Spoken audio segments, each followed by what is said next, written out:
Shops were looted, bus burnt, buildings set on fire. So what must it be like to be a civic leader, an elected official, a councillor, but also somebody whose desire to lead goes way beyond the trappings of elected office? We've got such a person on the line. Her name is Althea Smith. She is Deputy Mayor of the London Borough of Southwark, in which Peckham is located. And she's on the line. Althea, good morning. Good morning. Now, I understand you had quite a torrid night on Monday night. We did. It was something I didn't expect in Peckham because we cherish where we live so much. Mm-hmm. And at the end of the day, I can't understand why they're destroying the place where they live, because at the end, unemployment is high. They're also destroying their own mothers and fathers' offices, buildings where they work. So what they're doing is making unemployment even worse. Can you explain what actually happened, what you saw and what you did? I was coming from a meeting and I realized there was a lot of young people gathering. So I rushed out to see what was happening, and I saw them destroying shops and so forth. I begged them to go home. One of them actually threatened me and said to me, it's nothing to do with me. I said to them, I'm a local councillor, and at the end of the day, we will have to rebuild the community. The burden is going to be on our shoulder. She actually said, it's a young woman, she actually said to me, get out of the way, it's nothing to do with me. She will buck me, she will harm me. And I still didn't, I ignored her, because I was trying to say to her, this is not what we want. In the end, a couple of the women came aside me who were preachers and said, this is not what we want. We're not going to see anybody get killed tonight, and we're not moving. So we became human barricade shields between the police and them, and we tried to get them away out the way. The police give us the opportunity to do that while they were barricading themselves and trying to save the shops. They were stoning the police. They were throwing chairs at the police. It was disgusting. It was horrible. What was your motivation? Can you explain what was going through your mind? Because some people would have been extremely frightened, others would have been enraged and wanted to take physical action themselves. What was going into my mind is that I said, no one is going to be killed tonight in Peckham. We're not going to have no one killed in Peckham tonight. We're not going to have Peckham burned down. That was what was going to my mind. It was very hard. It was very, I don't know, at the time my adrenaline was just pumping to say no one is not going to be killed tonight in Peckham. And can you explain then just how bad the destruction was? Because we're going to speak to somebody a little bit later on, Jan Asante, whose mother and her shop it basically was destroyed, and they have been devastated. Well, it was, for us, it was really bad. I thought at one point we were protecting that area. It's after I left, myself and Jennifer, we left the area. That's when our shop got raided, because we had police there. We even was diverting traffic. So the police was there in front. The riot police was there, level 2 police was there.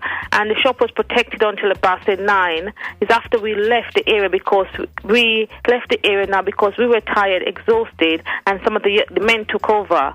And I think it's that time when they realized that we have left, then they went back and raid and break our shop up, because for a moment that area was protected. And when you look at the devastation now on that high street, it's not the best high street in terms of the quality of shops, I've got to say, having spent time there myself over the years, but at least it's a high street and there's some local independent traders and business. It's a proper community.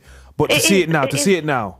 Yeah, it's a proper community, because even if you go to Peckham now, there's one of the shop on the Palm Stretcher. People have posted note to say why they love Peckham and why people shouldn't come back to destroy Peckham and why they cherish Peckham so much. So, they've built a wall now to say the reason why they love Peckham. But I'm very, very heartened to see what they've done to Gisellas shop, because, I've known Giselle for years, and I'm very, very heartened to see what's happened to that shop, because that wasn't necessary. They could have just move on and left it alone. They even tried to light dustbins. We've tried to push the dustbins out the way. They kept pushing the dustbin back, and there was other shops could have burned down, but because a couple of us in the community were so determined that it's not going to happen. Got to say out there, take my hat off to you and those with you who put yourselves in harm's way. What needs to happen now? I mean, Lord Harris, the owner of Carpetright, who sponsors academies in various parts of London, very, very wealthy man, he says, look, I've got to help people. We've got to rebuild this community. But how? Because it's one thing to rebuild buildings, it's one thing to get businesses back on their feet, but it's about souls, it's about human beings, it's about people who at their core feel nothing. We have to say to these people, although you feel nothing, this is an unnecessary war. We have a fight, they have a fight with the politician, there's lots of cutback. We all are suffering. As local council, we're suffering, we're fighting the cutback. We're not happy with all the cuts, but we have to fight it. We have to move on. We can't let them destroy the buildings, because at the end of the day, those same buildings that they're destroying is where their mothers, their aunties, their cousins, their family, their next door neighbours have to work. They cannot destroy buildings like that. Yes, Lord Harris is right. We have to rebuild the community. But at the same time, this is not just people destroying buildings. This is professional hooligans. Yeah. This is professional robbers, because they have to be punished as well. But some say this is a cry for help. It's people saying, you know, we have nothing. We watch as the bankers are rich, the MPs are out of touch. Our leaders don't do anything for us. We're stuck in this filth and squalor. We have no jobs. Our schools are rubbish. So in the end, hey, look, what does it matter if we rob a few shops and burn down a few buildings? We have nothing. But at the end of the day, Henry, two wrongs doesn't make a right. Yes, they've done those things. We have to show them that we are bigger people than those robbers and those bankers, because those bankers, they haven't got any conscience. We have got conscience. Mm-hmm. We have to rebuild. It's always the poor people who are get affected by these, anything the bankers do, anything the politicians do. It's always the poor people have to pay the cost twice. We are paying for this. We're going to pay for it in higher taxes.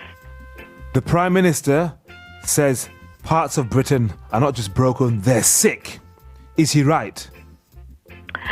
In a sense, yes, he's right. They're sick because they're destroying their community. And if they love their community so much, why destroy it? Why destroy it? Why not go to Parliament? Why not say to the Prime Minister, you should not... At the end of the day, what he done, you've cut back police officers. It proves that, said, okay, the police officers, some of us don't like police officers. Some of the people don't like the police. But at the end of the day, they're trying to work with the community. They're still a part of the community. They're human just like anybody else. Things are not right with everybody. But at the end of the day, you have to look at the service that you've cut. You've got to see what's happening.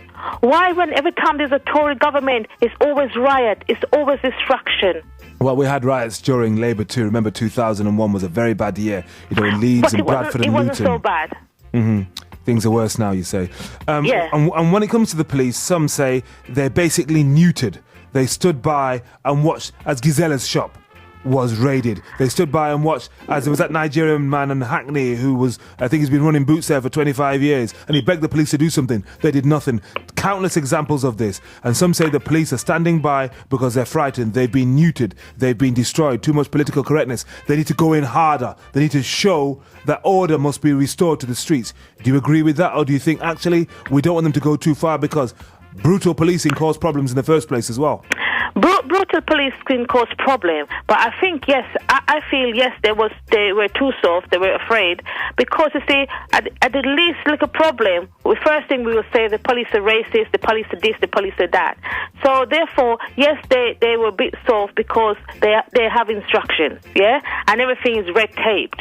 But if this, as I said, if this was Jamaica, the soldiers would be backing up the police, yeah? And what they were trying to do is to stifle the police by doing things at the same time. Every city, every town centre was being attacked at the same time.